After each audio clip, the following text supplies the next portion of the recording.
All right. When it comes to developmental theories, Sigmund Freud has a theory of what he calls psychosexual development. Now, as you're going to see as we go through these couple of slides, this is not one that is regarded very highly. Today, there are a lot of issues with this theory, but there are a couple of things from this theory that have extended into kind of modern psychological thought. This theory is also the building block for another theory that we're going to take a look at. A guy named Eric Erikson is going to come up with his psychosocial developmental theory. He's what is referred to as a neo-Freudian, and so it's going to be based on this work. But like I said, this is one just pop culture wise to be familiar with, and like I said, I'll highlight the couple of things that end up coming out. So this is our buddy Sigmund Freud. This, if you'll recall, is his iceberg. This was his explanation of personality, right? He said personality's got three different parts: the id, the ego, and the superego. The id is in the unconscious mind, kind of that inner wild child that is seeking to get out. It is being regulated by the superego, kind of counterbalanced by this conscience that we have, and then the ego is playing referee. Well, Freud described psychosexual energy as libido. Now, that's a term that today has come to mean sex drive, but not in the same way that Dr. Freud would have meant. There are going to be five stages of this theory that you're going to see, and the big problem occurs when Freud says someone gets fixated at one of those stages, and you're going to see what exactly that means. The first stage is called the oral stage. Like a lot of these stages, you're going to see this has an age range that's there, 0 to 1. That doesn't mean when you turn a year old, you're automatically out of this stage. It's just a way of saying, yeah, around the age of a year old, children will move from this stage into the next. The erogenous zone, being Freud's term for where this concentration of psychosexual energy was, is the mouth.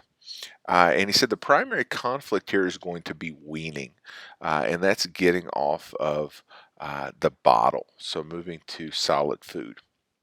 And basically, what Freud said is that parents had to be careful as they're going through the weaning process. Don't do it too early, but don't wait until too late. Don't be too harsh with the idea of weaning, but you need to make sure that there's a definitive split in that to where the child is expected to move on. He said if people don't get that, they can become orally fixated. And orally fixated could mean a number of different things. It could manifest as nail biting, overeating, smoking, or even alcoholism. Freud would have looked and said, well, that's a problem with the child as they came through the oral stage. And you're going to see with a lot of these, 0 to 1 years old, you don't have any kind of control over what's happening. It's very much the action of the parents. Second stage is the anal stage. This is 1 to 3 years old. And the big deal here is learning to control your bowels. Again, think about the id, right? The id says, I need to do this, and so it just goes, just like a baby in their diaper. What happens is that parents get tired of cleaning up those messes, and they want to potty train a child, usually as quick as they can. Most of the time, girls potty train a little quicker than boys, but 1 to 3 is a pretty good range of when that behavior is going to happen. And basically, he said, look, when you're potty training your kids, you want to make sure that you are helping them to control those urges, but you're not putting so much pressure on them that it's going to have a negative effect. And he had two terms that he used with this. One was the idea of anal expulsive, which is kind of a disgusting term, but just basically was, these kids never had any pressure put on them to potty train.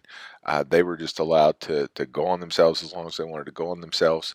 And he said that's the type of person who will be sloppy. That's the type of person who will have trouble controlling other types of urges. On the other end of that spectrum, he said if a parent puts too much emphasis or too much early emphasis on it, the child can turn into being anal retentive.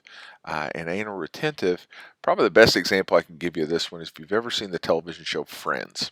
The character of Monica Geller, someone who is very neat, organized, but really over the top with it, right? And today we refer to people who are that way as anal. This is why. That's the term that's going to come from this theory. The next stage is the phallic stage. This is 3 to 6. The erogenous zone moves to the genitals. And the big deal here is a child is going to discover um, gender roles, kind of male and female. A lot of times, this will be a point in time where the child will start to spend more time or become more concentrated on the parent of the same sex as the child. Because that's really where a child is getting their ideas of manhood or womanhood, right? That the child is looking at their father as this ideal of manhood, and the mother as this ideal of womanhood.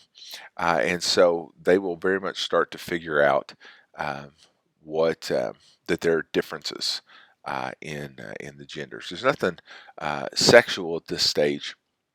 It's much more just kind of fitting in with gender roles as it comes in. We talked already about the Oedipus and the Electra complex. I'll go ahead and save YouTube from having to hear about those again.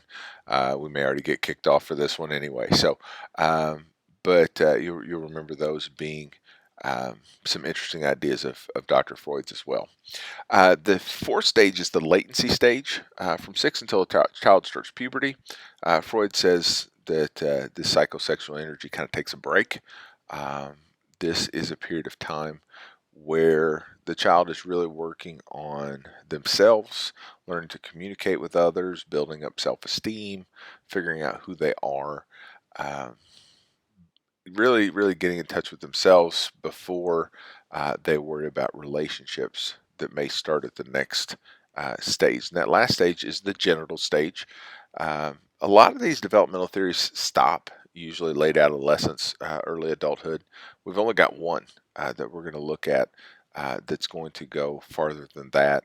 Um, this obviously with the onset of puberty, there are sexual feelings that that somebody going through this stage is going to experience. But really, this is about uh, relationships and um, learning how to be a part of a relationship. That could be a friendship. It could be a romantic relationship. Uh, it could be really this person. What they're trying to figure out most is how to find balance in their lives. And so, coming out of this, if the other stages have gone well, the idea is you'll leave this stage with a sense of balance between areas of your life, right? You won't be an extreme in certain cases. You can manage, family, job, self-care, those sorts of things. You're able to do a good job regulating all of those things.